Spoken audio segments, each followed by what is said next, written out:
Hello, sir. We're doing another microphone check right now. Please do not unmute and do not open your camera. We're just conducting a few more tests to make sure that everything is okay.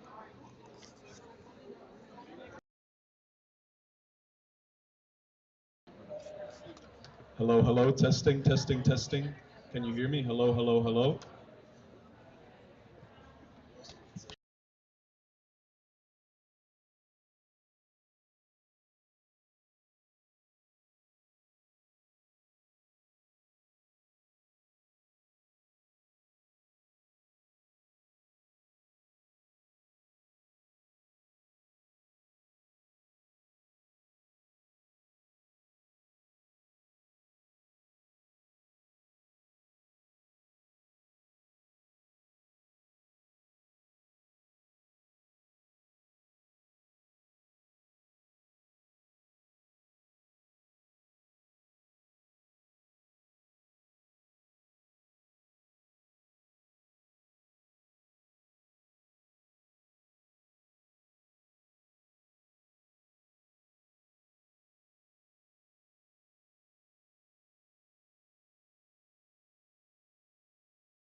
Thank you very much, and good evening, everybody, in this beautiful aula of The Hague University of Applied Sciences. Welcome. You already mentioned a special welcome to our distinguished guests. Mr. Malaya, the Acting President of the Administrative Court of the Permanent Court of Arbitration, Mr. Mamanee, the Ambassador of Thailand, Mr. Chepelak, the Secretary General of the Permanent Court of Arbitration, I already mentioned that, and Mr. Mayar Vas, the Ambassador of Indonesia, that we are still awaiting, but will join us shortly, we expect. But of course, also a special welcome to everyone else in this room, academics, practitioners, and last but certainly not least, students. Because great that you're here, taking the opportunity to join in this conference together with practitioners, with academia, with diplomats, and I think it's a fantastic experience as a student to be part of such a conference. I think a very insightful learning experience. A short introduction on our university, and we are called the Hague University of Applied Sciences, a large and broad university here in the region of The Hague.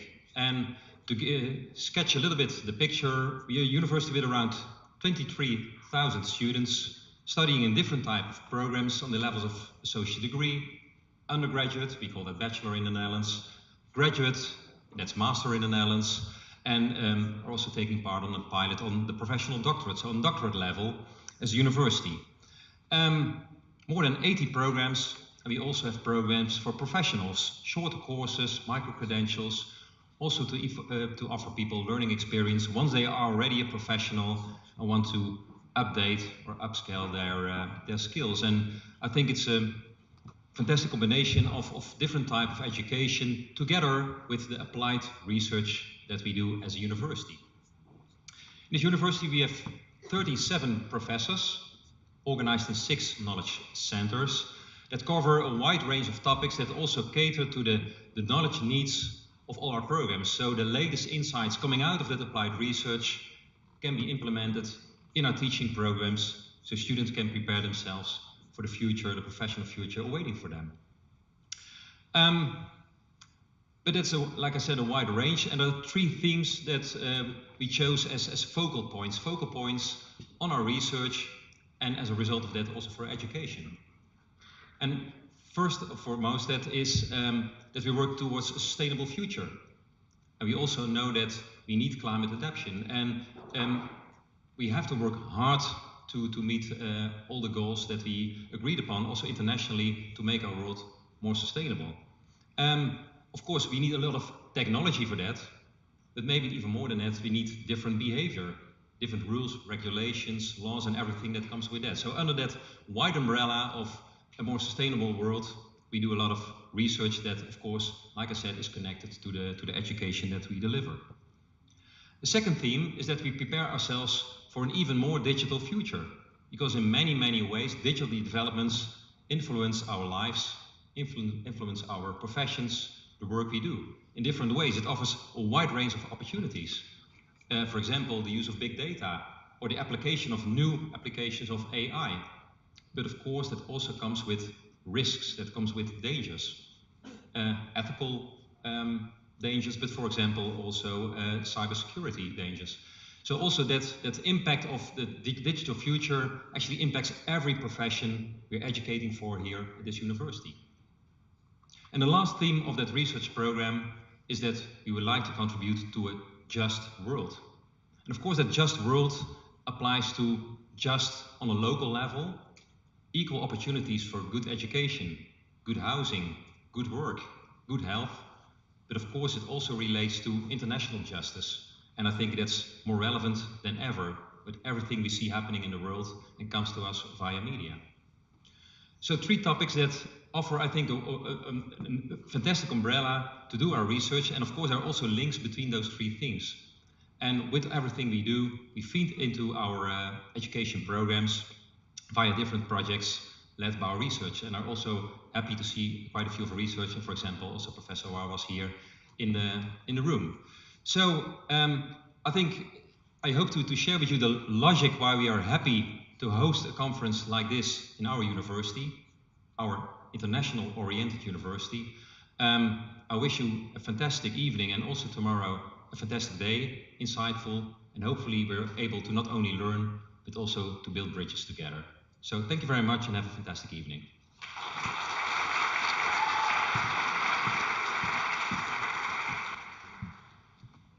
Thank you very much for these warm words of welcome. I would like to invite next Mr. David Nederlof, Dr. David Nederlof, who is the Deputy Director, responsible for academic affairs at the law program.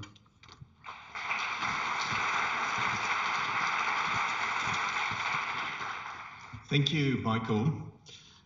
Good evening, everyone. It is my pleasure to add a few words of welcome on behalf of the International and European Law Program to demarcate the opening of this International Law and Southeast Asia Conference.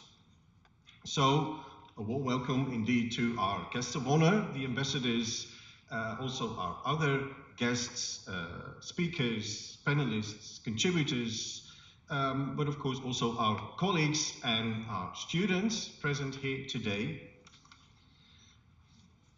5 years ago, to the day actually, we organized our first conference on economic, social and cultural rights in Southeast Asia.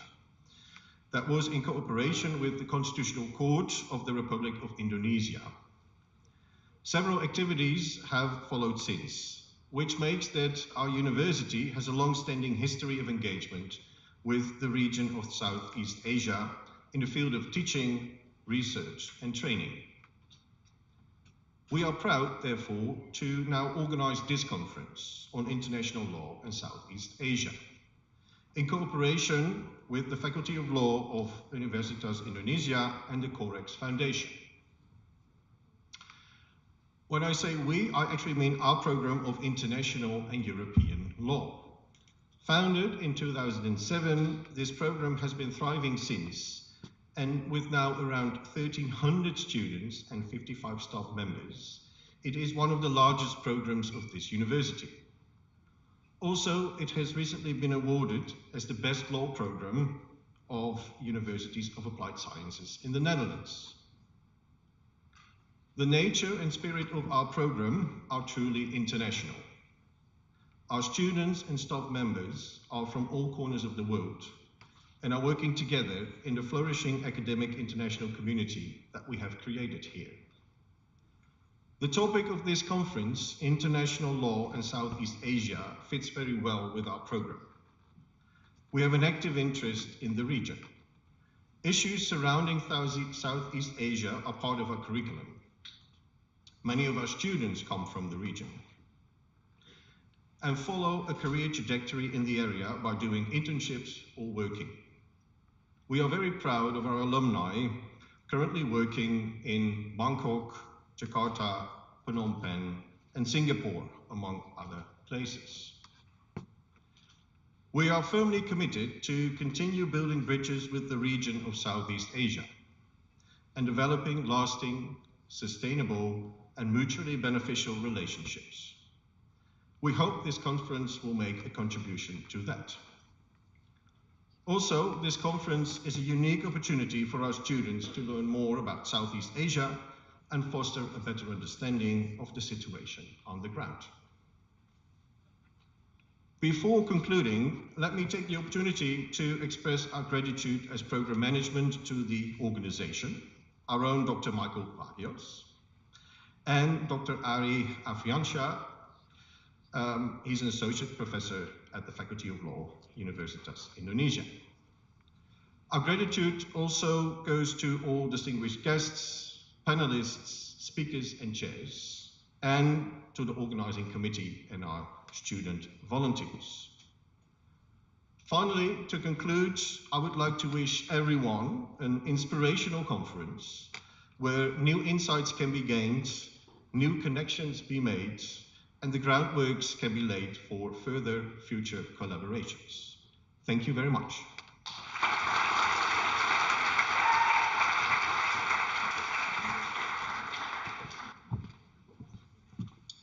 Thank you very much, Dr. Nederlof. And now, one of the moments we've been waiting for, Dr. Arya Friensi, Associate Professor of International Law from Universitas Indonesia, co-organizer and dear friend. The floor is yours. Thank you.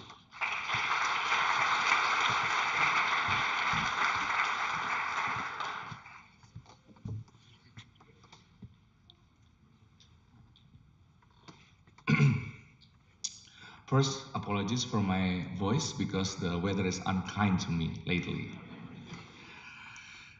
Honorable Ambassador of the Philippines to the Kingdom of Netherlands, His Excellency Mr. Eduardo Malaya, Honorable Ambassador of Thailand to the Kingdom of Netherlands, His Excellency Mr.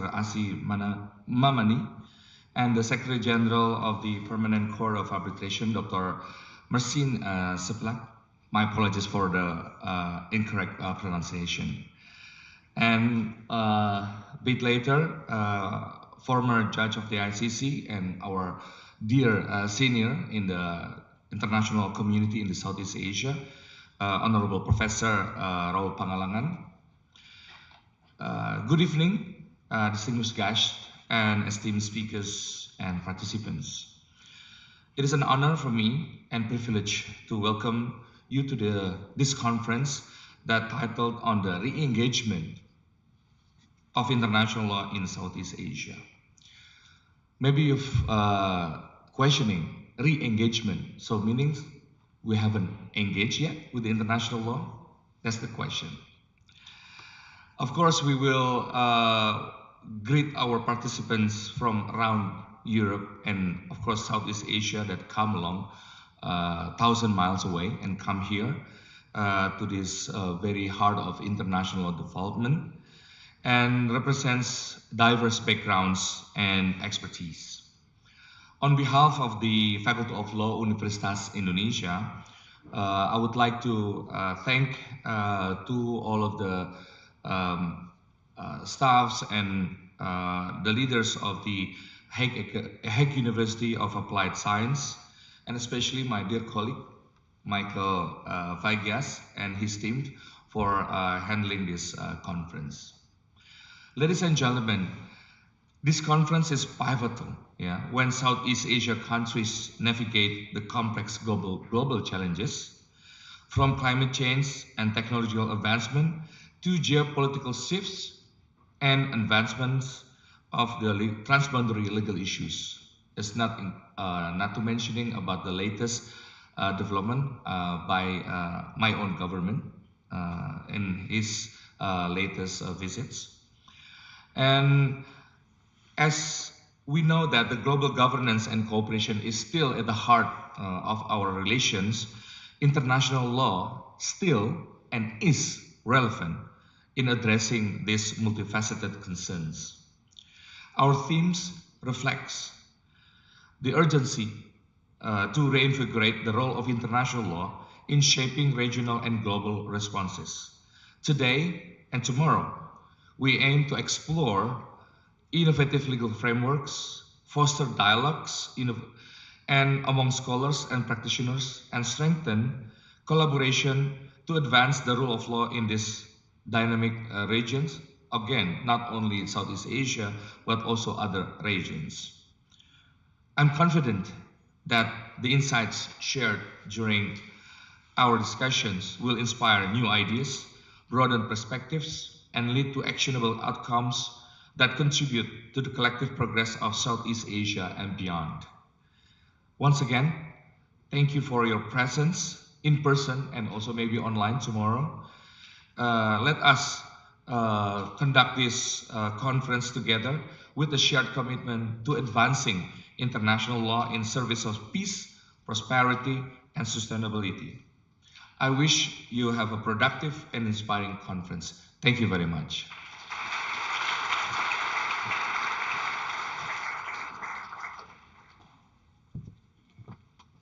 Thank you very much, Ari, for this concise and inspirational speech.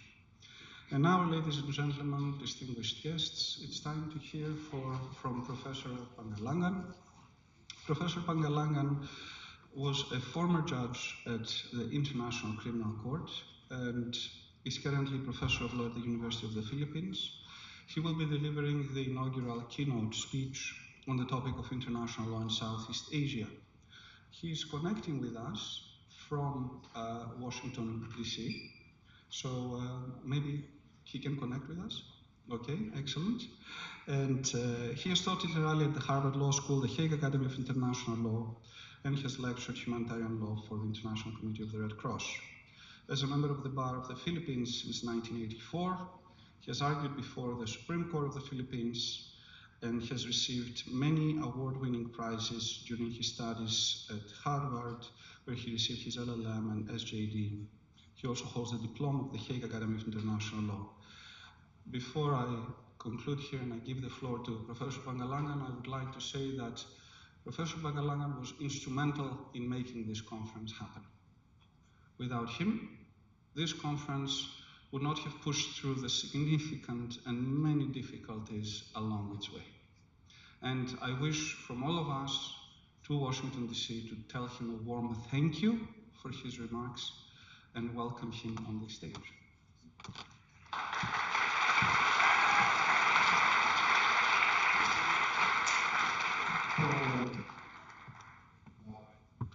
Michael, can you hear me now?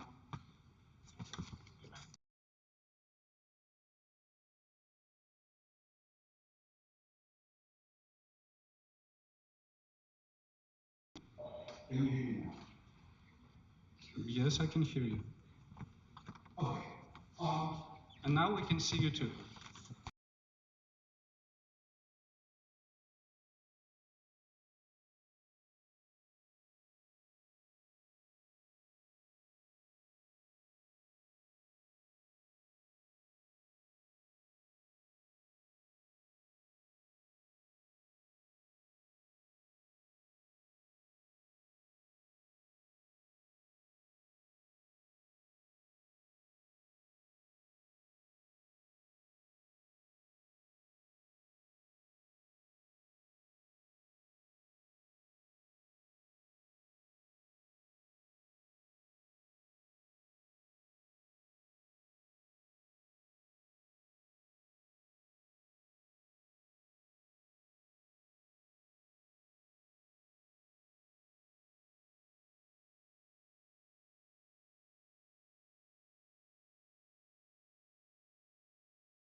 The DOC generated much wealth for the Dutch Empire from its viceroy.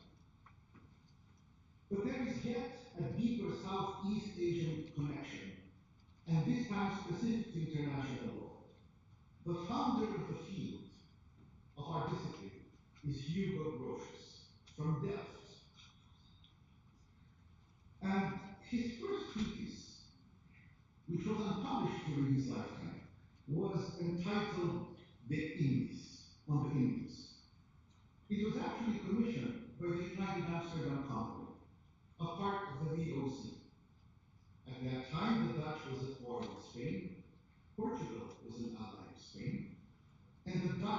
seized a Portuguese merchant vessel and basically brought home its cargo.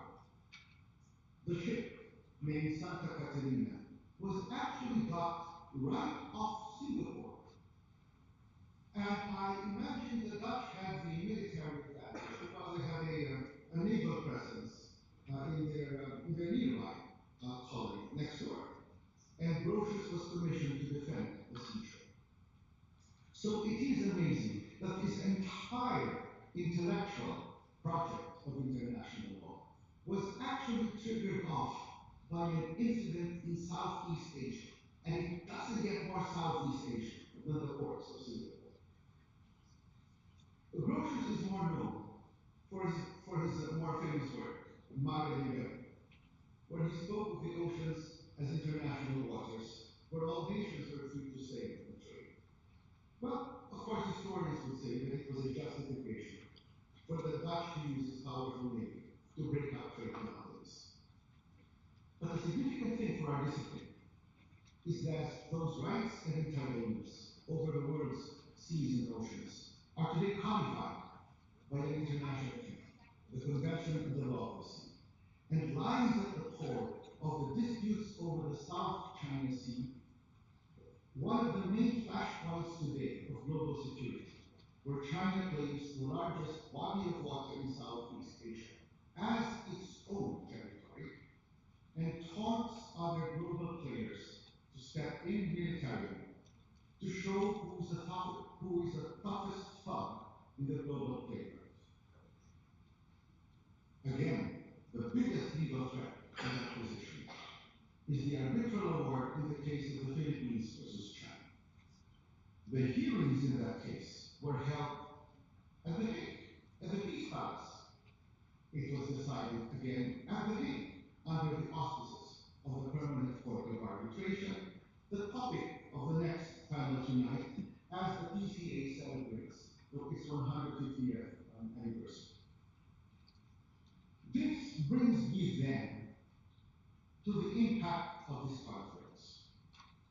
I would like to focus on three. It identifies and brings together international law scholars from Southeast Asia, and likewise non-Asian scholars interested in Southeast Asia, to work together from their various fields of specialization. Number two, it also identifies the fields of law most relevant to Southeast Asia, and conversely, identify those other fields which are forgotten or sidelined, ignored by law faculties and professors, and which thus call for more scholarly focus in their region. Third, and finally, it looks outside Southeast Asia, looks at these global issues, and asks how these issues affect Asia. For instance, how the implications of the Russian invasion of Ukraine and its effect on current disputes in Southeast Asia. And conversely, the conference will also help identify cases and situations within Southeast Asia that are relevant to general international law and are useful to non-Asian scholars and specialists. In other words, to look at the lessons that we in Southeast Asia can learn from the global debates in international law, and conversely, to look at the lessons that we in Southeast Asia can teach the larger debate in international law. I will now look at, this is a quick survey of those areas of the field which are relevant to both this, to our region of Southeast Asia. I have already mentioned the arbitral award in the South China Sea from the Permanent Court of Arbitration. It has many implications, both for maritime territorial claims as well as environmental degradation from the building of artificial islands. When it comes to next to international criminal law, which is my field, the global focus, of course, will be on Nuremberg. But in It is only lately that we have started looking at the Tokyo war crimes proceedings, just in the past decade. Much forgotten are the Hong Kong trials and the Batavia trials right after World War II. It was also only in the 1990s that legal scholars have looked at the case of the counterclaim and the crime of military sexual slavery committed against them. It is also time to look, to take a second look at the Yamashita case, decided both in Philippine courts and by the US Supreme Court on the principle of command responsibility, as applied in various places, not just in Asia, but elsewhere, but likewise in the Vietnam War, in the Chinese Peninsula. And finally, in international criminal law, the biggest events relevant to Southeast Asia are the ICC's investigation of the Philippine situation and the drug killings related to the war on drugs. And well, given the dramatic nature of Philippine politics, President Duterte just appeared before a congressional committee and basically admitted to having organized the death squads. The other ICC issue relevant to our area, part of the world, is the ICC investigation of the events in Myanmar relating to the Rohingya. When we look at truth commissions, again in general international law, the focus has been on South Africa and Argentina, and yet we in Asia have something to look with. Timor-Leste will have its own truth commissions. The same thing with ad hoc tribunals. Internationally, they will look at the Yugoslavia and the Rwanda tribunals, and yet we do have the Khmer Rouge tribunals in Cambodia. Beyond that, we also look at the Bandung Declaration of 1955, the historic statement by the former colonies at that time, stating the position of the Afro-Asian community as regards the international law inherited from the colonial powers. These issues, for me, are both significant and meaningful.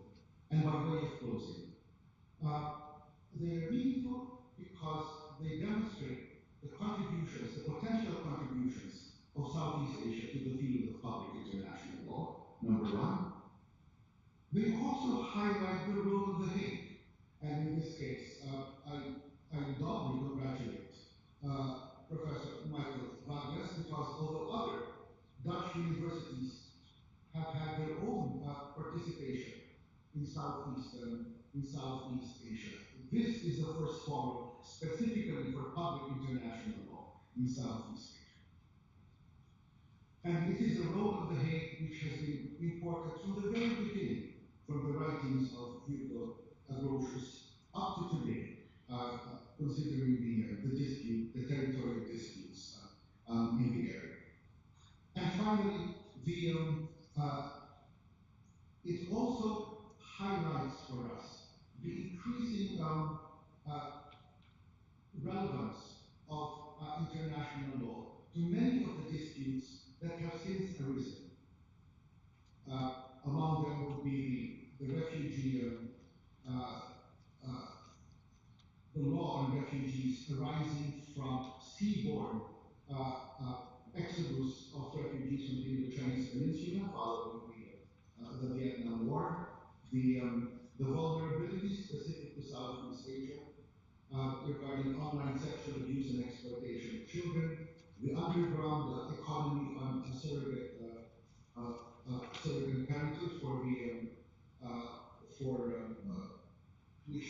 parenthood which takes advantage of the invisibility of the surrogate mothers and the weak regulatory frameworks for the identity of babies when they are born, the human rights protection for migrant workers, especially in for Southeast Asian countries which are Chinese of origin. And finally, protection against human trafficking and organ donations. These are all vulnerabilities which are highlighted within the region and for which international law has a specific role.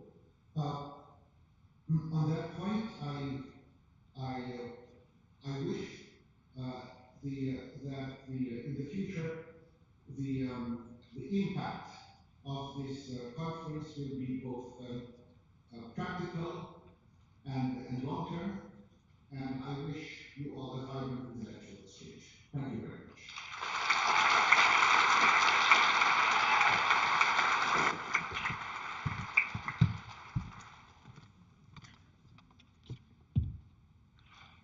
Thank you very much, Professor Pangalangan. I hope you can hear me. We are all very grateful for your presentation, and we want to wish you a beautiful day, and we hope we can keep in touch.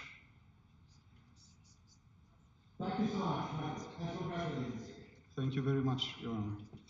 And now it's time for us to continue with the main event of the day. It is a distinct pleasure and privilege to have with us the opening panel of our conference, and a collection of extremely important persons, extremely important diplomats and influential figures here in The Hague and in the world. Before I call them one by one to take their seat, first of all, I would like to welcome Dr. Artemis Malyaropoulou, lecturer in law and our home lecturer in international arbitration law and policy. Please, Dr. Malyaropoulou, thank you for joining us. And now I would like to begin with our distinguished guests, His Excellency, the Ambassador of the Philippines, and to the Kingdom of the Netherlands, and Acting President of the Administrative Council of the Permanent Court of Arbitration, His Excellency Eduardo Malaya.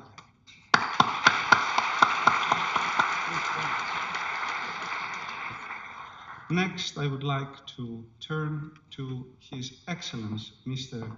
Asi Mamanee, Ambassador of Thailand to the Kingdom of the Netherlands. Your Excellency.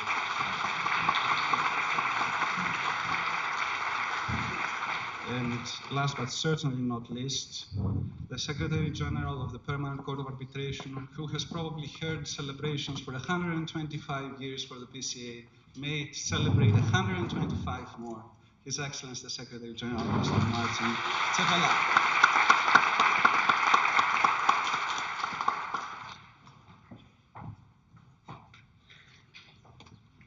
I will give the floor to my colleague, Dr. Malyaropoulou. Thank you very much.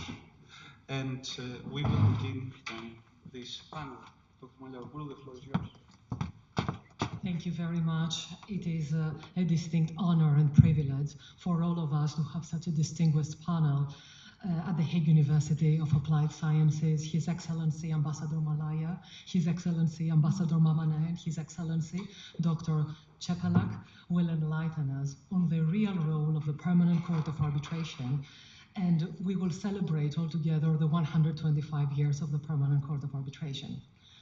I know that you are all looking forward to listening to them, so cautious of that, I will give the floor to His Excellency Ambassador Malaya for his presentation. Thank you very much.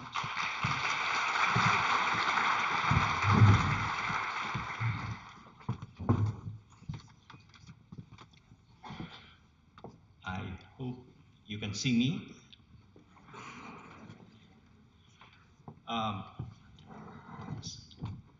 Secretary General Martin Chepelak, Ambassador Asi Mamanee, Dr. David Naderlof, Professor Ari Afrianza, Dr. Michael Bagyas, of course our moderator, Dr. Artemis Malyaropoulou, fellow students of the law and whatever fields you're taking, friends, ladies and gentlemen, magandang gabi, salamat malam, swadi ten ye, hude avon, good evening. First, I'd like to thank the Hague University of Applied Science for the privilege of addressing this important conference, uh, 2024 International Law and Southeast Asia. I also would like to thank on behalf of my colleagues in the Administrative Council of the Permanent Court of Arbitration, Dr. Michael Vagyas and the other organizers for choosing this particular topic, because by doing so, you join the PCA in commemorating its 125th anniversary. Okay. As many of you probably are aware, this city is called the City of Peace and Justice, and it is on account of the milestone conference in 1899, the First Hague Peace Conference, which led to the PC, which led to the establishment of the PCA. Okay, we just heard from Judge Raul Pangalangan. Let me mention that he is a member of the court of the Permanent Court of Arbitration, and let me also say that I somehow feel intimidated addressing an academic forum. As you can see, I'm not an academic, so I don't really have much time to do in-depth research. I'm a practicing diplomat, okay? So what probably I can say here would be mere impressions of a diplomat who happens to be a lawyer, okay? So please, bear with that. Now, in my presentation, let me briefly address three matters. Okay, it's stated there. First, are there historical connections between international law and the region Southeast Asia? Second, what has been the attitude of Southeast Asian countries to international law, and in particular, third-party dispute resolution? And third and last, what have been the engagements of the PCA in Southeast Asia? Well, as the first one, I think Professor Pangalangan had already told us that Hugo Grotius, who's Dutch, okay, is considered the father of international law, and basically he wrote the book Mari Liberum, the Free Sea, okay, as a treatise in defense of the action of a Dutchman, Jacob van Heemskerk, when he took possession of the Portuguese merchant ship the Santa Catalina in what we know now as Singapore. Okay, and the Santa Catalina, of course, incident places Southeast Asia at the early beginnings of modern international law. Okay, but the question is, was this connection with Southeast Asia a matter of geographic or a matter of incidental geography? Okay, was it something like a mere accident in history? Well, probably we can say that there's more to it because in the course of time, the region, Southeast Asia, has also made substantive contributions to the development of international law. Okay?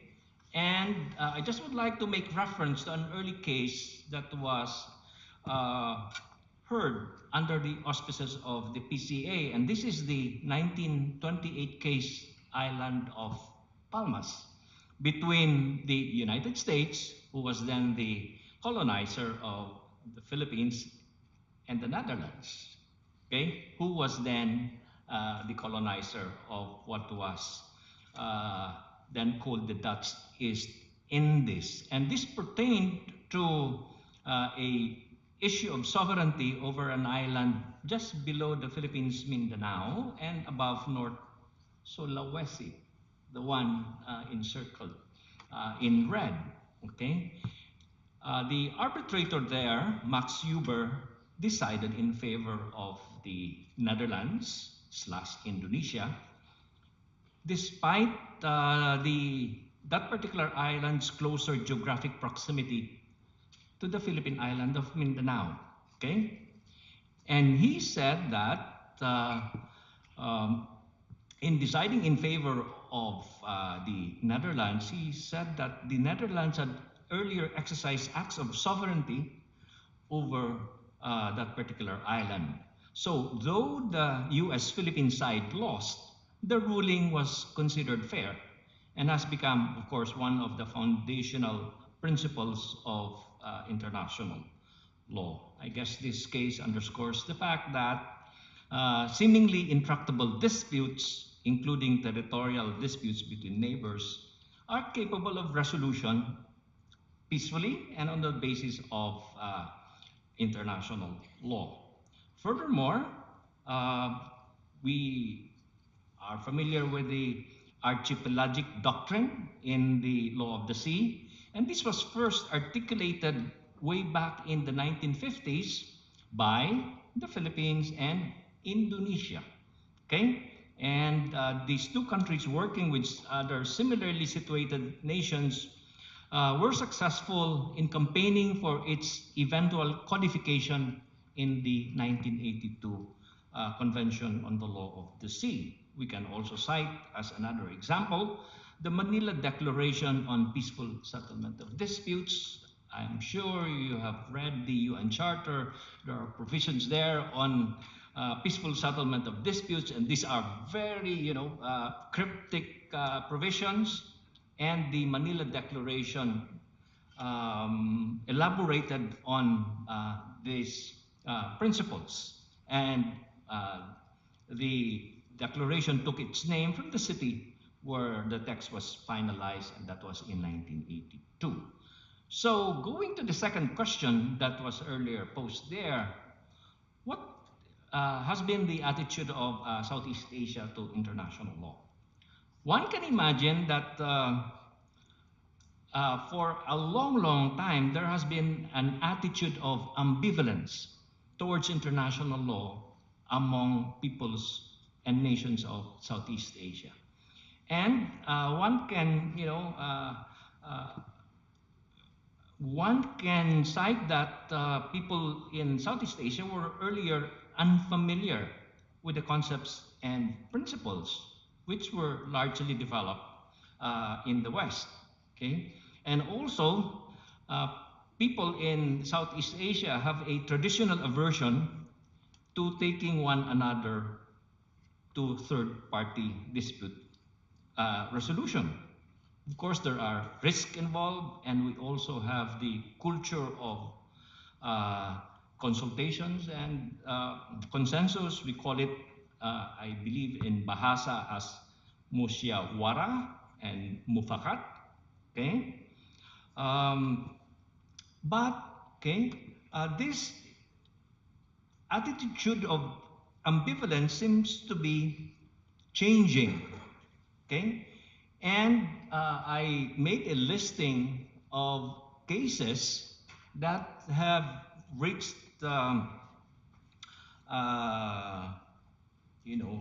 the ICJ, ITLOS, and PCA, and there are about 10 cases thus far. In fact, I did a quick research as to what have been the interstate disputes involving Southeast Asian countries. And there you have it. In 1998, Pulau Ligitan, Pulau Sipadan,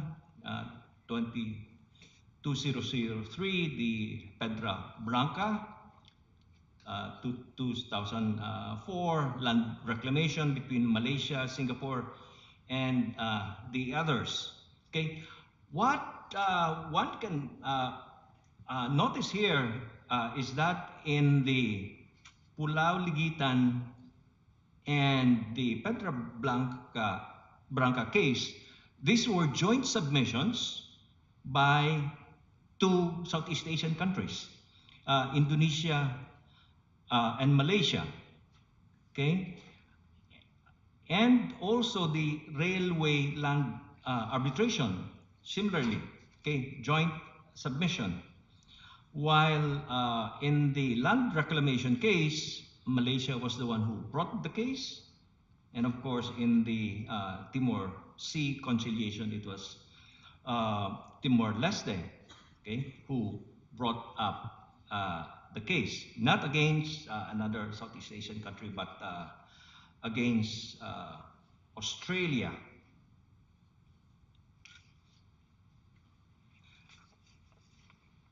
And as one can see there have been cases involving Southeast Asian countries. This may be, of a lesser quantity, lesser cases than in other region, and it could be a good study to check how this record compares with with other regions around the world. Let me just mention that, of course, the decision to refer and submit a case to arbitration or adjudication is a policy choice of states, and it is a tough one to make because, of course, there's the possibility of getting an adverse judgment, and that can lead to loss of face for the state. There's also the attendant financial cost in retaining counsels and pursuing litigation. That's very, very, important factor, particularly for developing countries. And there's also the potential pushback, political or otherwise, from the state that is being brought before an arbitral tribunal or court.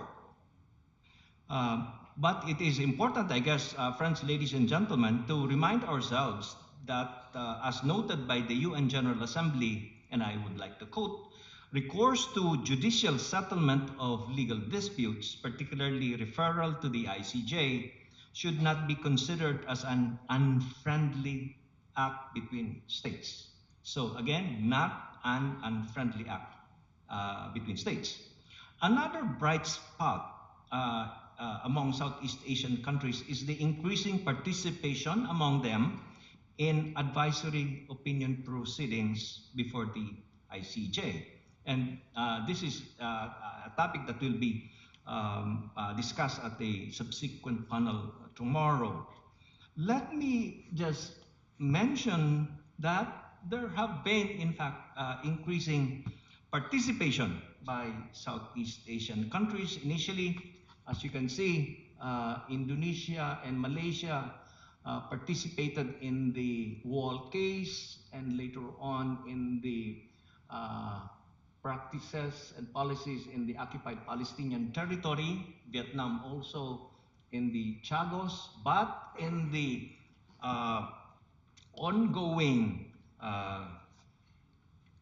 ICJ proceedings on climate change, 5 out of 10 are participating. And you probably know that the oral presentations are to begin on December 2. And many of them, of course, are coming over, including the Solicitor General of the Philippines. Now, on to the last question that was posed there. Southeast Asia, of course, was forbiddingly far off on the opposite end of the Eurasian landmass when the First Hague Peace Conference, which led to the establishment of the PCA, was convened in 1899. Okay? However, representatives from the Kingdom of Siam, now Thailand, was present. Okay? And I'm sure Ambassador Asi will tell us more about it. And the Thai representatives came together with envoys from Japan and China. And I did mention already about the 1928 case of Las Palmas, which was heard under the auspices of the PCA. And all of these engagements, I would suppose, underscore the strong, indelible early links that has bound the PCA and Southeast Asia. I'm sure Secretary General Chapelak will tell us about current developments at the PCA. Let me just mention that in the last 125 years, PCA has developed into a modern, multifaceted arbitral institution, and that its caseload, you would have probably believed this, is one of the heaviest of all international courts and tribunal. Yes, you heard it right. Its caseload is heavier than the ICJ, definitely. Heavier than ITLOS, okay? And he'll tell us more. In fact, in 2023 alone, it supported a record 218 registry cases. That's a lot, okay? And the members of the court held a 3-day Congress last June, and this was the highlight of the 125th anniversary. In the earlier slide, there were only a few people, mostly men. But as you can see, lots of women in the photo taken in June. Okay? And that there are, of course, now 2 PCA offices in Southeast Asia. And the latest accession to the Constitutive Convention was made by Timor-Leste, another one from the region and soon a full member of the ASEAN. Let me just underscore 2 things that I have, personally invested in. Just 2 things. First, the 1899 Peace Conference that gave birth to the PCA also planted the seeds that later germinated into the League of Nations and the Permanent Court of International Justice, and their successors, the UN and its judicial organ, the ICJ.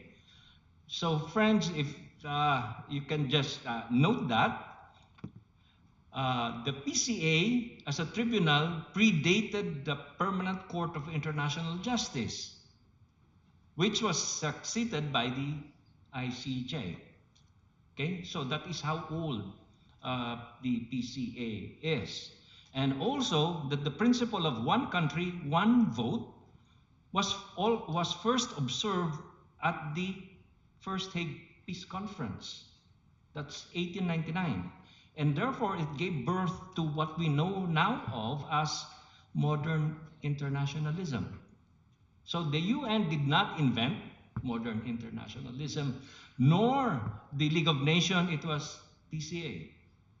Okay, and of course, modern internationalism has become the organizing principle of the UN and organizing principle of interstate relations. Second, with the ICJ focused on judicial settlement of disputes, PCA offers not only arbitration, but also inquiry, mediation, and conciliation. Thus, together, they cover all the means of peaceful settlement of disputes recommended in Article 33 of the UN Charter. That is why UN Secretary General Kofi Annan in 2004 described the PCA and ICJ as complementary institutions, offering the international community a comprehensive range of options for the Pacific settlement of disputes. As head of the PCA Administrative Council, let me just note that the Administrative Council is in fact the policy-making board of the PCA. We cannot just, change, revise an 1899 convention. That's, would be very difficult to do. So the name has stuck.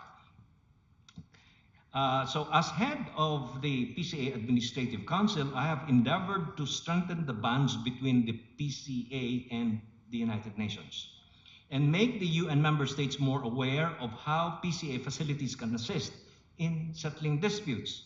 It has thus been my honor and that of Secretary General Chapelak to have initiated and worked with a core group of countries on the adoption of UN General Assembly Resolution 77322 in August 1 of last year, which encouraged UN member states to make use of the services of the PCA.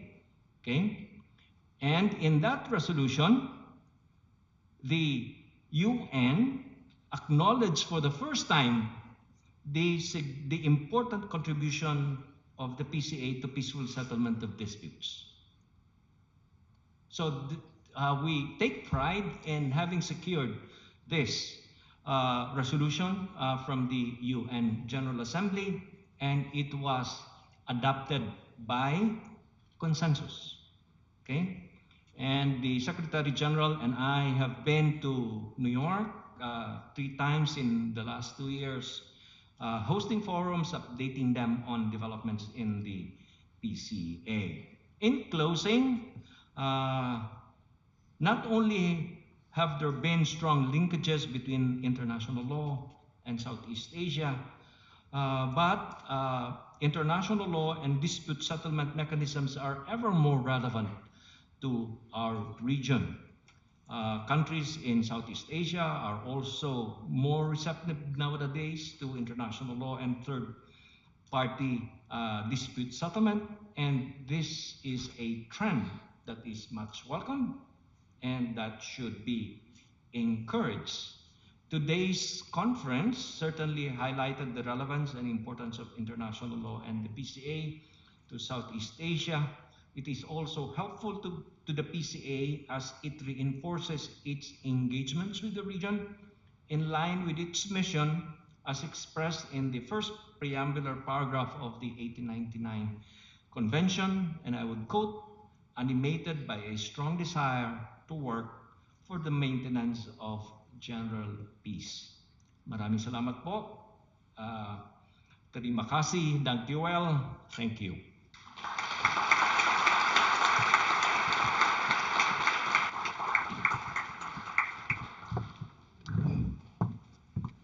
Thank you very much, Your Excellency, for offering us your inspiring and thought-provoking observations, wearing the hat not only of a practicing diplomat, as you said, but also a legal scholar who is humbling a number of academics with his work and his books in the field.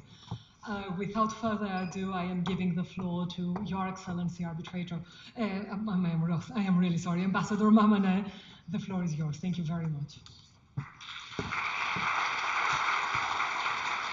Thank you very much. Okay, first of all, I wish to thank the Hague University of Applied Science for your kind invitation extended to me to participate in this, opening panel at the conference on international law and Southeast Asia today. It's also my honor to be among the leading legal scholars and law students here. It's also my privilege to be in the same panel with 2 internationally renowned legal experts, Ambassador Malaya, my good friend, and Secretary General Masin Seplek from the Permanent Court of Arbitration. I think I'm the only one here in this panel, or maybe in this room, who's not the lawyer. And I don't have any academic background in law. I study political science, majoring in international relations. But anyway, I believe that international relations and international laws have always worked together, as international law help regulate relations between countries. So as a political scientist, I hope to provide you with different perspectives on the topic of this opening panel, the PCA at 125th year and Southeast Asia. And I will divide my presentation into 3 parts. First, I will talk about Thailand's perspective on international law. And then I will share with you on how Thailand, as one of the founding members of the PCA, sees the role of this international organization. And lastly, I will speak on the role of Southeast Asia in international law. So let me begin by saying that Thailand views international law as the bedrock upon which all states conduct their international relations.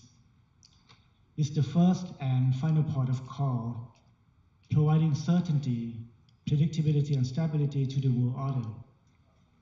It creates framework for cooperation on various transnational challenges, ranging from cybersecurity to migration, protection of human rights, trade, and environmental protection, etc. And we believe in international law that is inclusive, just, and reflective of the views and interests of our nations.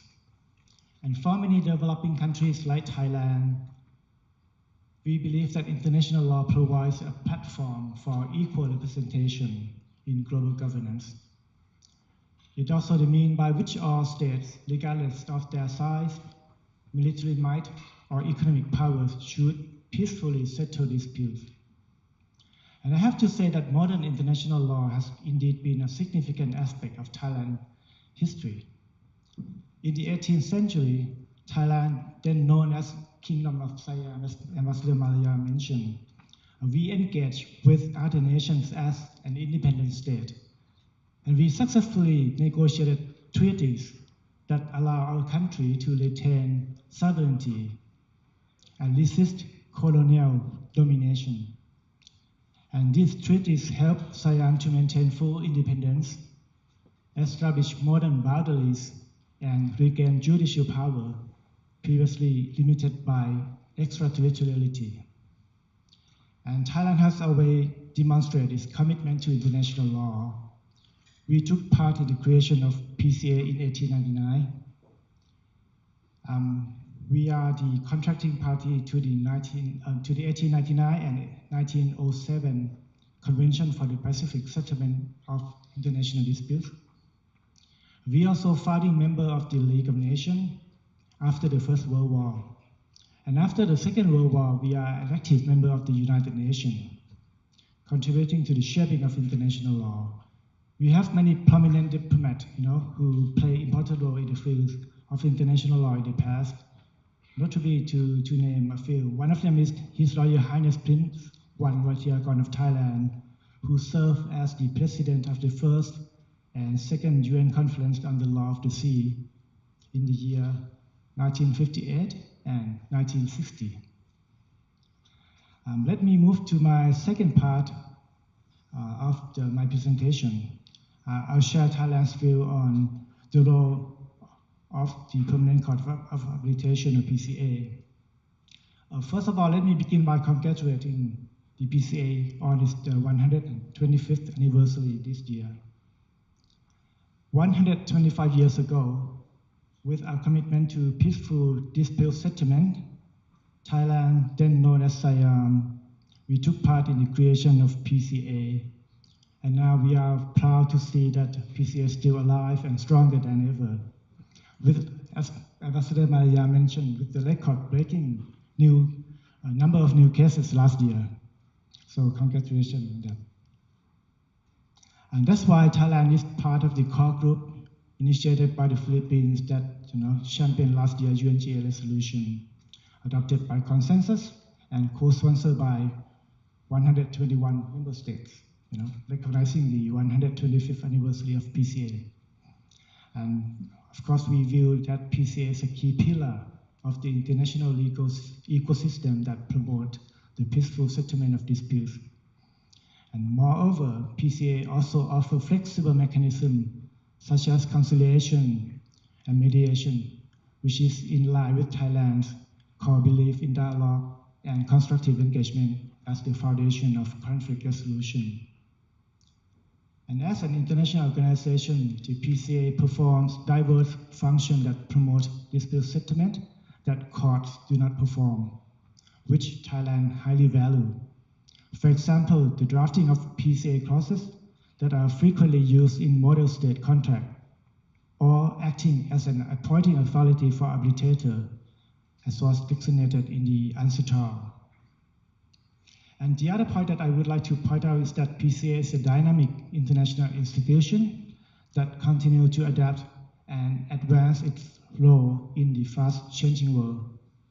And this is evident from its continued expansion of its regional office as well as its active engagement with countries across the globe. And Thailand is now working closely with the PCA on the host country agreement, and this reflects our commitment to foster collaboration with the PCA. And to conclude, we believe that PCA is the vital institution built on a legacy that has profoundly shaped international law and diplomacy. And it pioneered arbitration, conciliation, and mediation, setting a global standard for peaceful dispute resolution.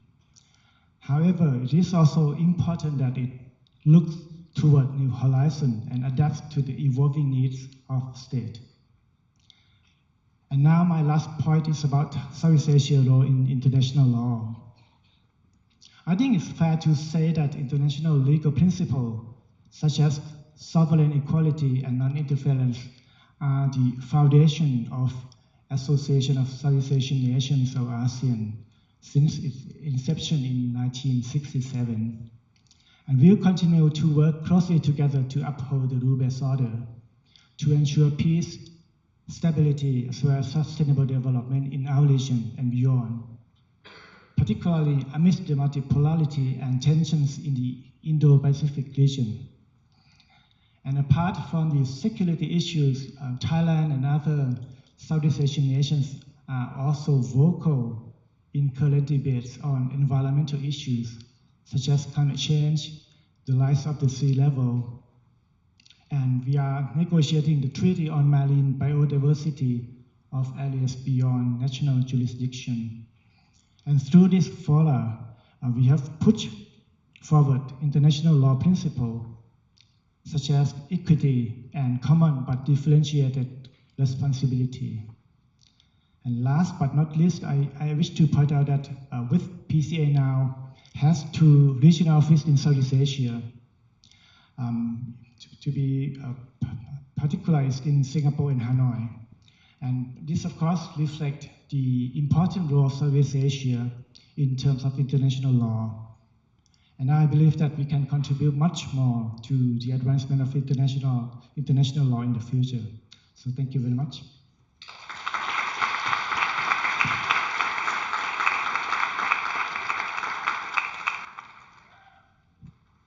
Thank you very much. Thank you very much, Your Excellency, for this inspiring presentation of these 2 pillars of pivotal importance. And if I may say, as lawyers, we have all witnessed the limitations of law and the impressive role that international relations can play if we are really interested in peaceful dispute resolution. So thank you very much for your presentation. And now I have the privilege to give the floor to the Secretary General of the Permanent Court of Arbitration. The floor is yours.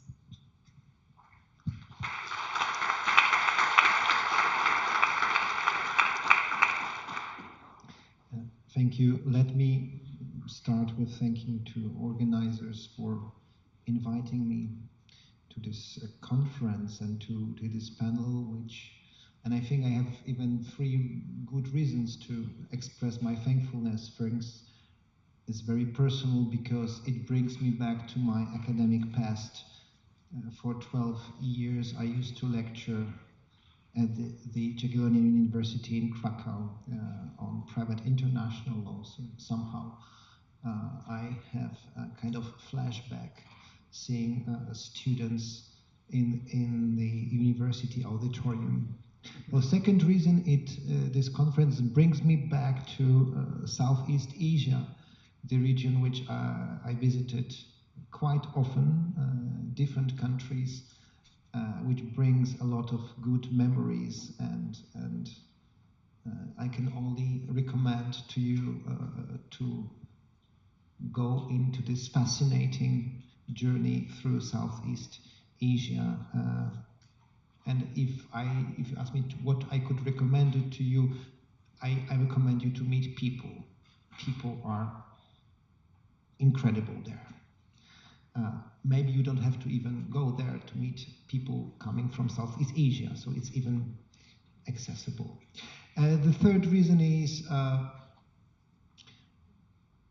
I believe these kind of meetings give me a great opportunity to speak about the first mission of the PCA, which is peace. And my humble guess is that these days people know a lot about weapons. They have surprisingly good knowledge of jet fighters, tanks, missiles, mines, and all kind of warcraft you can imagine. And they know surprisingly little about institutions which can help to ensure and maintain peace. And it would be rather unrealistic to expect that people would use institutions and tools and instruments they are not aware of, and they cannot even describe of how to use them. So to some extent it is part of my job description that I should speak about techniques, instruments and methods of peaceful dispute resolution. Is there anything which is particularly interesting to you, madam?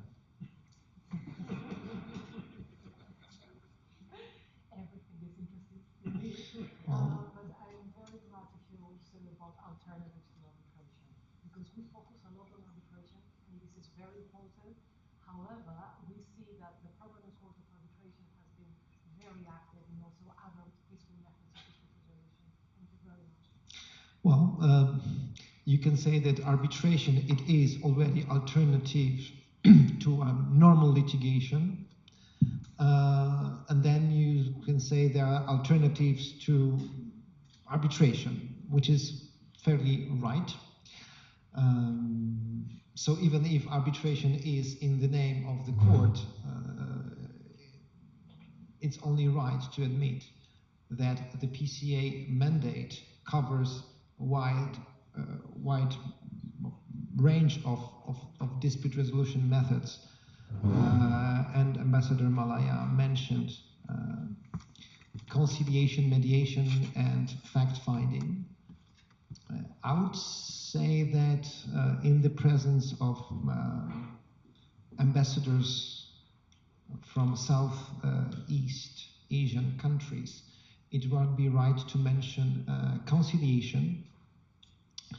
I remember talking to a very esteemed lawyer, a person who is key figure in the field of the law of the sea from Singapore, Tommy Koh, who explained me that especially Southeast Asian countries developed a culture of conflict solution which is a very fertile ground for conciliation.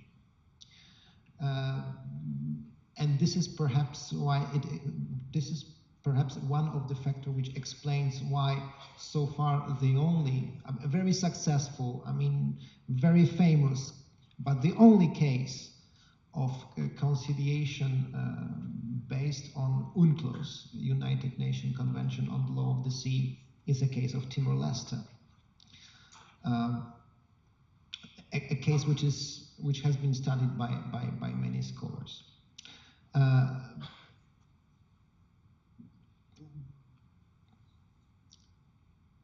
The dispute resolution methods which are not adversarial, and we've heard that arbitration is not an unfriendly act, and yet it has some kind of taint, some kind of color, because it is adversarial, because arbitration, it is a binding decision, legally as binding as the court award.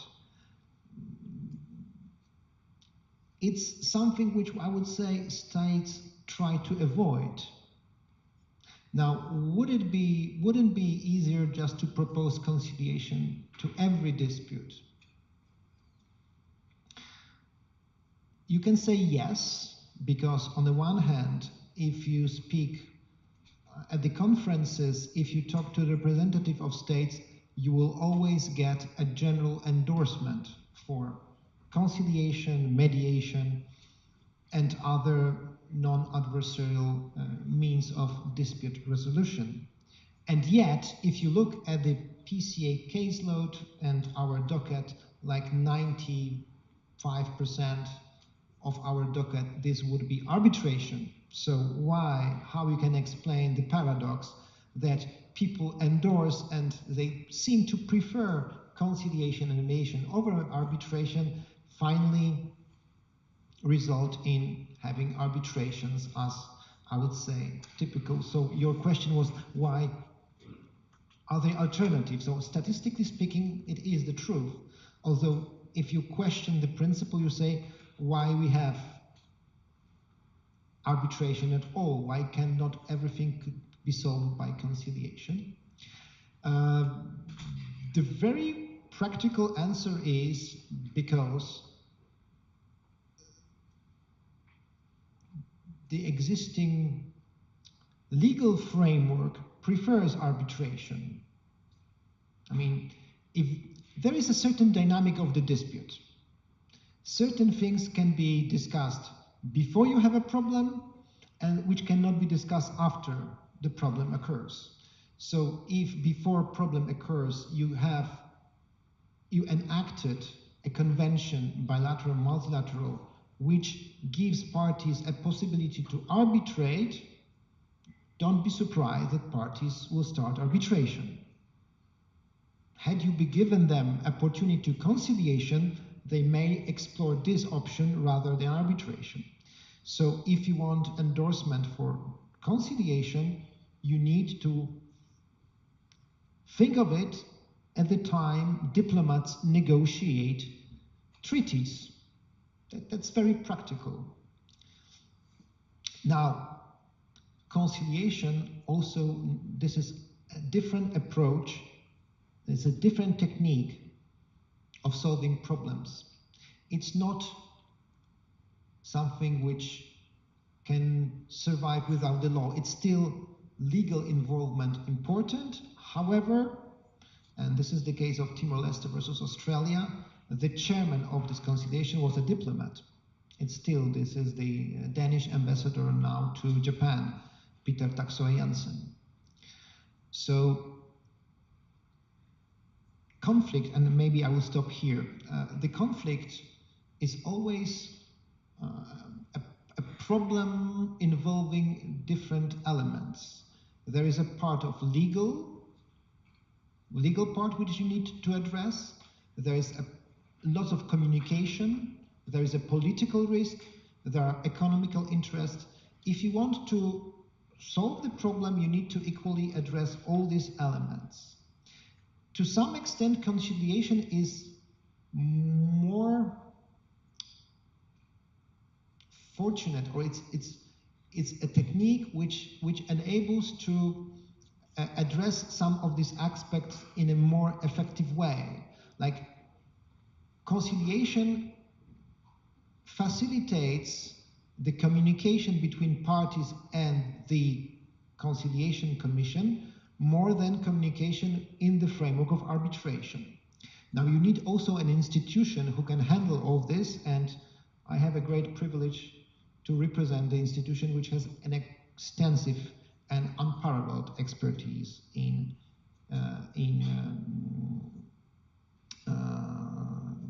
administering conciliation. So maybe this answers your question, and I'm not sure if I have more time. We really wish we had more time. Thank you very much for your elaboration. And of course,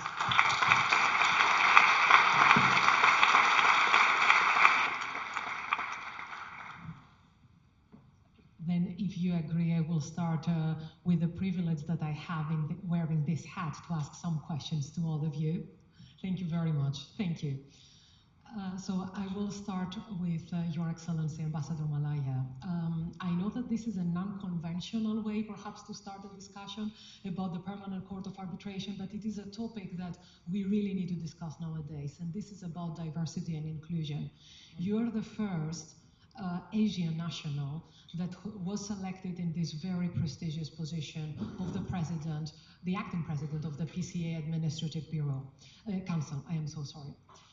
Of course, your reputation in the academic circles is very well known, and when you mentioned before your role as a lawyer, your book, one of your books, The Stewards of Nation, a number of books, but this particularly is one of the must-reads for those who are interested in law and history of the Republic of Philippines. To what extent do you think that the PCA has successfully embraced diversity and inclusion in its work? And what are the necessary steps in the context of this ongoing, never-ending quest? Okay, thank you very much for that question. And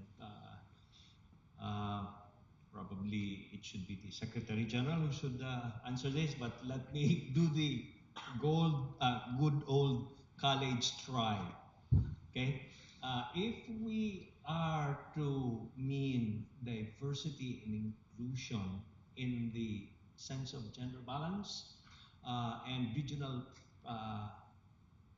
representation, I think PCA has done pretty well. I checked on the statistics on the male-female positions at the level of senior legal counsel, and assistant legal counsel for last year. And I recall that there were 25 males and 24 females in that position. So I think the permanent bureau, the international bureau, has just struck it right. Okay. At the same time, of course, the positions of deputies, secretary general, and secretary general is occupied by males. So I guess there's some work that needs to be done. But this has to be dealt with on the basis of competence and a lot others. But the statistics, I guess, are great. Now, with respect to regional representations, as had been mentioned earlier, there are now PCA offices in the regions. In fact, there are 5. Okay, so Buenos Aires, Mauritius, Singapore, Vienna, and Hanoi. Uniquely, there are 2 in Southeast Asia. So thank you very much for that, Secretary General. So there is significant regional representations and access by those countries within the region to PCA. Parties need not come to The Hague anymore. They can go to Mauritius, Buenos Aires. And for governments and for corporations, that translates into lesser costs. Okay, travel, getting counsels, etc. Also, I'm sure this is a friendly crowd. Okay, there have been 13 secretaries general of the PCA since 1899. Okay, 13, and all of them were Dutch. So there has been a consciousness in recent years to have maybe a newer guy in that particular position, and who can bring fresh energy, newer perspective. And friends, ladies and gentlemen, the first non-Dutch Secretary General of PCA is right here with us. Okay?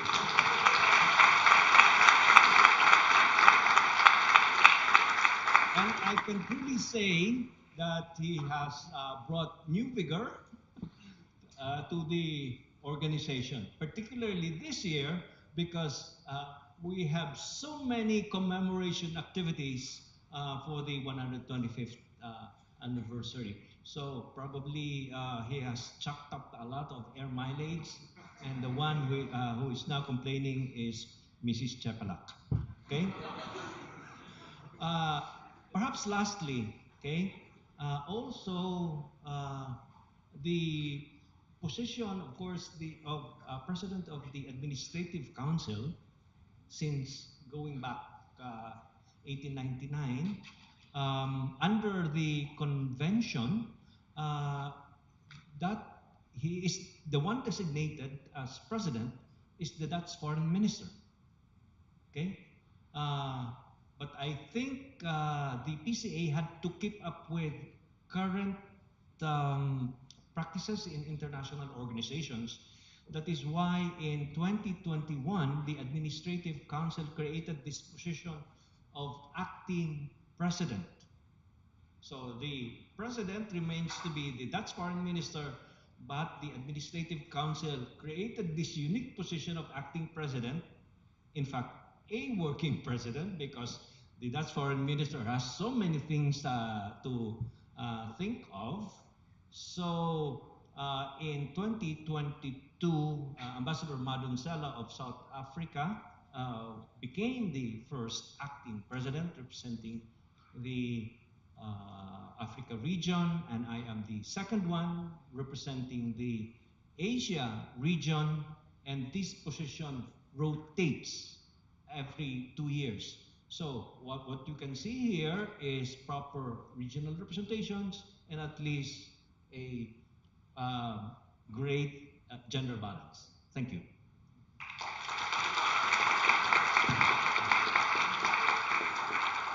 If I may just add it to what Ambassador Malaya explained,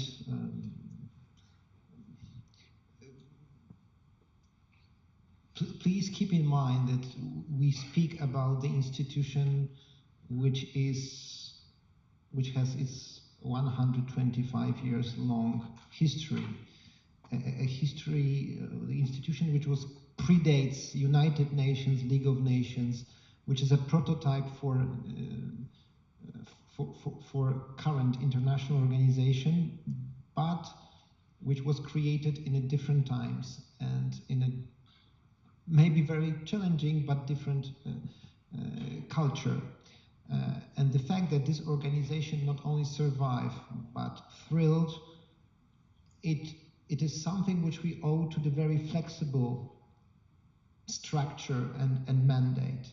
So we adopt.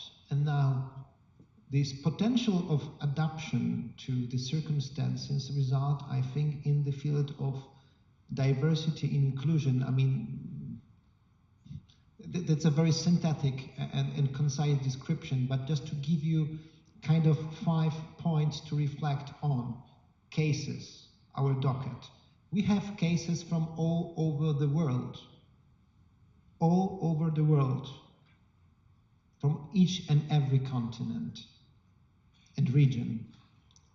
Now, there are international courts in which I would say this is debated to what extent this is the court which only serves this or that region. I mean, this is absolutely no-brainer as far as the PCA is concerned, because we are truly universal. Now, why? Because we are a court of arbitration, and arbitration is the kingdom of the party autonomy. So you can determine two: the venue of arbitration and the language and procedure, of course, but let's focus on venue. It means that we can organize proceedings where? Everywhere. We've done it. I mean, of course, we are in The Hague, but you can have a PCA proceedings in Kathmandu. We did. Could be in Singapore. We do it. Could be in Vienna, Buenos Aires, Costa Rica, wherever you would like us, we can go there and be there. The same applies to language. I mean, in many international organizations, in many courts, this is a very animated debate over how to approach the linguistic diversity. Now, in our case, parties decide. Of course, English it is number one, but 1/3 of our cases has Spanish as a language of proceeding. So 1/3 of our colleagues speaks fluent Spanish. It has, of course, an impact on who will be appointed as arbitrator, because arbitrators need to understand and be able to draft award in the language. Now, in terms of linguistic diversity, the Bureau, we have colleagues speaking more than 20 different languages. Our cases have English, Spanish, Korean, French, Chinese, and Arabic. So we have, practically speaking, 6 languages being used, but if there is a need for any one more, we can do it. In terms of hearings, more than half of our hearings we organize outside The Hague. This is why we travel a lot. This is why my wife is not always happy with my job. Now, of course, in order to be able to respond to different needs of the people, we, and this is what Ambassador of Thailand mentioned, we try to get what we called host country agreement, which is every state can be our host state. Every state can be our host state. And for that, so we can be equally at home in the Netherlands as in Argentina, Singapore, Vietnam. And the way to achieve it is to conclude a treaty between the PCA and host country. The host country gives us immunities and privileges and enable us to act on its territory, because international organizations can only act with the consent of a state. And we are open to every state to be our host state. And of course, when we develop our activities, sometimes it's more practical to have permanent presence of the staff.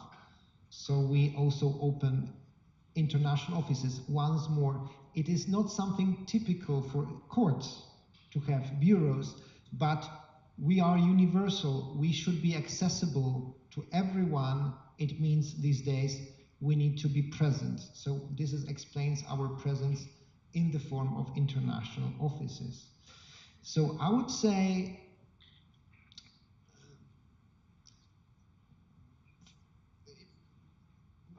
the problem of inclusivity and diversity should be also seen as a question of universalism, representation, accessibility,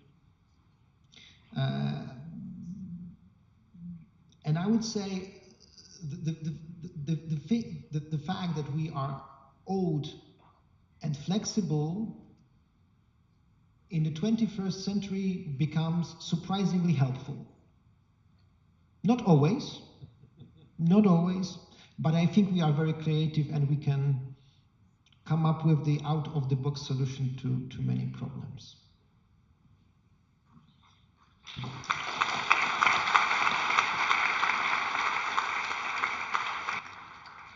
Thank you very much for your elaborated answers. They were very encouraging for everyone, and as you said, it is very important also to see the historical roots, how it all started, and then see the distance and the things that you have accomplished so far. So thank you very much, and it was a great pleasure for all of us that we received the answers of both of you. And when you talked about the issue of accessibility, you already covered one of the questions that I had in mind for you. So I am very, very happy for that. Thank you. Thank you. Well, if I may just, because I see lots of young, promising careers here, and Ambassador Malaya was so kind to say that I was appointed Secretary General in order to bring some fresh blood into it. I maybe disappoint you, but I'm the oldest legal professional in the court. All our lawyers are younger than me, but if you need to travel a lot, it's better for you to be fit and young. Now, maybe if you are interested in law, if you have or you will get a bar admission and you speak languages, think of the PCA as your future place to work for. and I'm sure the Haagse Hogeschool can also keep us on the radar in this context. Thank you very much. We have a dispute resolution minor, actually. So we are really promoting the role of the PCA, and the students have been bombarded with a number of cases and videos about the PCA, and it is great that you increase also the visibility of the work that you're doing using social media as well, which is a very important and easy way to capture the attention of the new generation. Thank you very much for that. Thank you. Now I have a number of questions, but the first question that I would like to address to Your Excellency Ambassador Mamanee. You mentioned a number of initiatives that you have been involved aiming at promoting the role of the PCA and peaceful dispute resolution in general. And you have a very, very impressive career path in this area. And the PCA has also been participated in a number of working groups in the context of UNCITRAL and beyond that, as you mentioned, the United Nations. How do you envisage the role of the Kingdom of the Thailand in these initiatives in the future? And how can the work of the PCA contribute to your vision for a peaceful Southeast Asia? Thank you. Thank you very much. First of all, I have to say that we always admire the way in which the PCA performs its role that's not limited purely to rehabilitation, but also take part in other initiatives, such as in those in UNCITRAL, as I mentioned. And of course, we always, try to collaborate closely with the PCA. The host country agreement that I mentioned is also one example. And as the founding members of the PCA since its inception in 1899, so we want to work more closely with the PCA in the future to help promote the peaceful settlement of dispute, especially in our region. Thank you very much for your inspiring and encouraging answer. Thank you very much. And now I would like to address a question to Your Excellency, Dr. Čepelek. You mentioned already, it was already mentioned that there are 5 offices outside the Netherlands of the Permanent Court of Arbitration. So we see an expansion in accessibility, as you said, and in a number of, but also in terms of scope of work. So we see that the PCA has adopted specific rules for some fields, for example, just to make sure that I do not make a mistake, the optional rules for arbitration of disputes relating to outer space activities in 2011, while the PCA has been expressly included in arbitration rules such as the Hague Rules on Business and Human Rights arbitration in 2019 and the Prime Finance arbitration rules in 2022, among others. So what can the role of the PCA be in promoting arbitration or other peaceful methods of dispute resolution, as you mentioned before, in these new, if I may use this wording, fields? Thank you very much.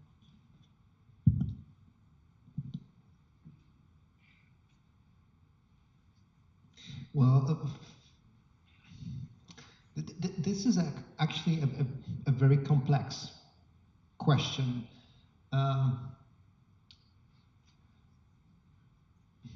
I'm not sure whether the answer is only to be found within legal notions. And I'm not sure I'm able to give a kind of overarching and full answer. So maybe I should be rather humble in trying to give you some elements of a potential answer to it. First, what made PCA successful and what contributed to, let's say, our excellency in the field of arbitration, it is that we became an institution which is known as, how to put it, what we do is bespoke arbitration. So we adapt to different kind of circumstances, and what you have mentioned different sets of rules, which is kind of principle contrary to one size fits all, even if we know from uncitral arbitration, and this is the most frequent used procedural framework in the PCA arbitrations, then still in many cases we we adopt it to the parties' needs. So trying to propose bespoken solutions, I think that's, and being able to provide it, that's important. Quite often we need to adapt new procedures or adapt to new needs, and I will give you a very recent example that's public. So we will be now administering the very first dispute or arbitration resulting from Brexit, to be more concrete, from the comprehensive trade agreement. And the procedure assumes that it should be accomplished within 120 days. So that's the dispute between EU and the UK. I would say arbitration as such is nothing new. The subject matter, which is a fisheries quota and protection of endangered species, it's also not something new. I mean, of course, we speak about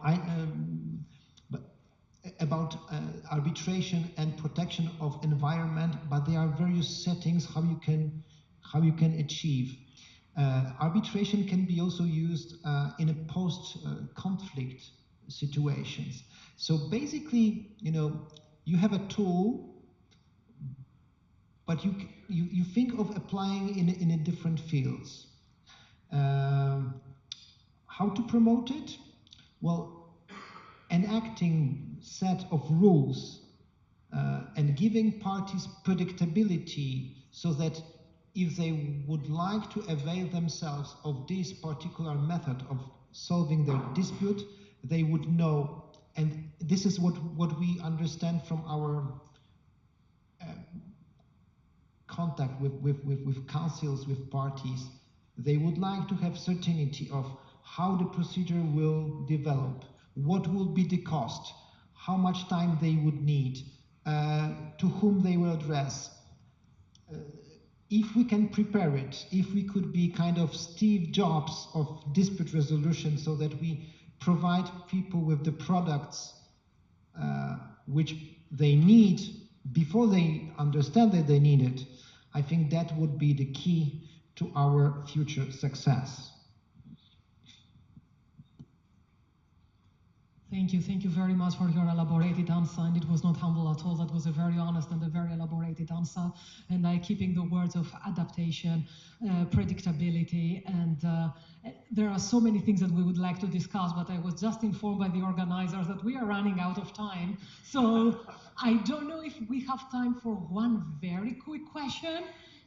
Very quick. So you all have very successful career paths, and you are like role models for all the students who are here and those who attend us online. So if you could quickly share one piece of advice, something that you would say to a young student who aspires to be like you, to follow a path similar like yours in the future.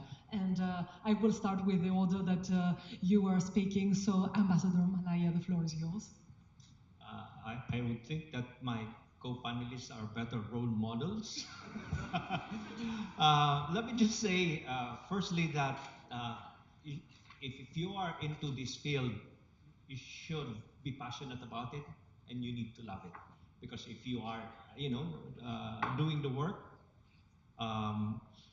if you do the work that you like, you'll never work a day in your life. Okay. Second, all of us, of course, have things to do, and for as a diplomat, I would need to attend meetings, prepare memos, prepare for negotiation. So what I would normally do is to prepare for it. Okay, and after the event, um, I would have probably learned some things.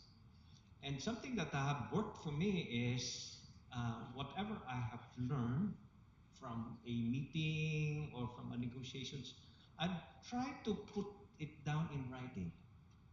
Okay, before the usual forgetting steps in. Okay, so I guess all of us do that anyhow.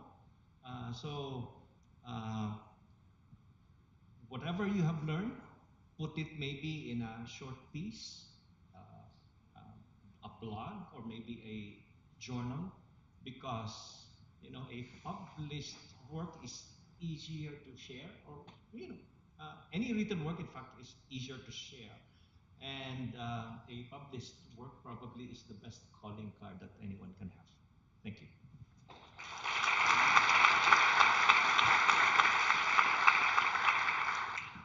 Thank you very much. Ambassador Mamanee, the floor is yours. Okay, thank you very much. I think Ambassador Malaya already gave the good advice, for you if you want to become diplomat in the futures. But if you want to be be a lawyer or want to work abroad, for example, if you want to go to Thailand to work at the international law firms or in Thai law firms, I can give you some good advice.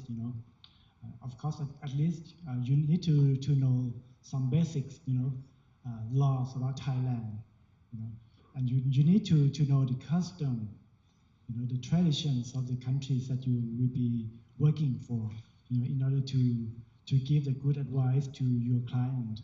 But for Thailand, we always welcome, foreigners, be they the tourist, the expert, or or anyone who wants to work there. So it's quite easy. If you want to work in Thailand, you can apply for working visa. You can stay for long time. You don't have to really apply for the visa every year, and we can provide good opportunity for you to work there. If you really know the people, the custom, the tradition, and the basic law, you can be successful in our country.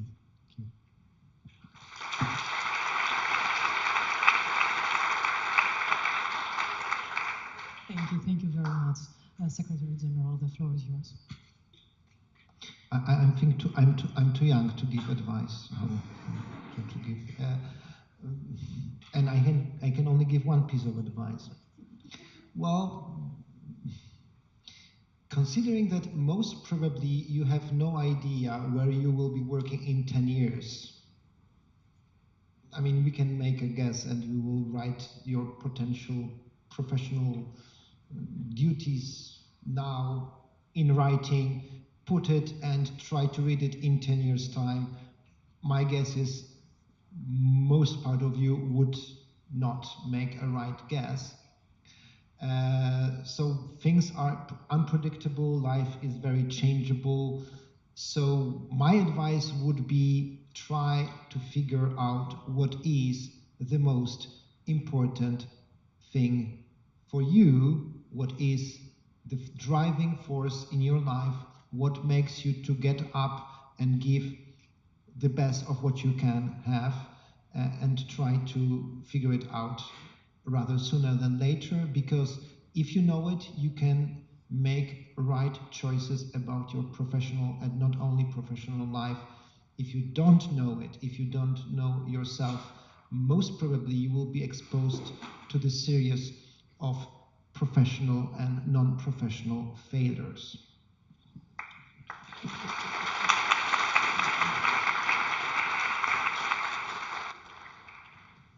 Thank you very much. And before I give the floor to Dr. Vallas, please join me all in a warm round of applause for our distinguished panel.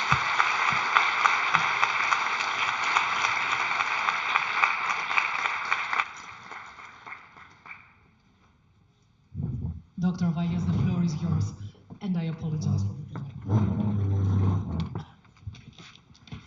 Thank you very much much, Your Excellencies. Thank you very much, everyone. Before we close this opening panel and this opening ceremony, I would like to take a few minutes to thank you all for coming today. And in a warm round of applause for all of us, I would like to say the biggest thank you possible to the heroes of this conference, namely to Jan, to Mariam, to Veronica, to Nicholas, to Alex, to Barnabas, to Julia, to Anya, to Nivaria, to Haile, to Bianca, and to Istvan, the heroic organizers and students volunteers without whom this conference could never happen.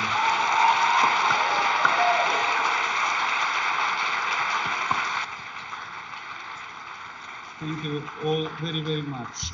A few closing words before we begin tomorrow. The panels are scheduled to begin at 9 o'clock, if I'm not mistaken. So let me verify, 9 o'clock, that's right. At 8:30, where we had the coffee and tea now, there will be coffee and tea served for anyone who comes here earlier.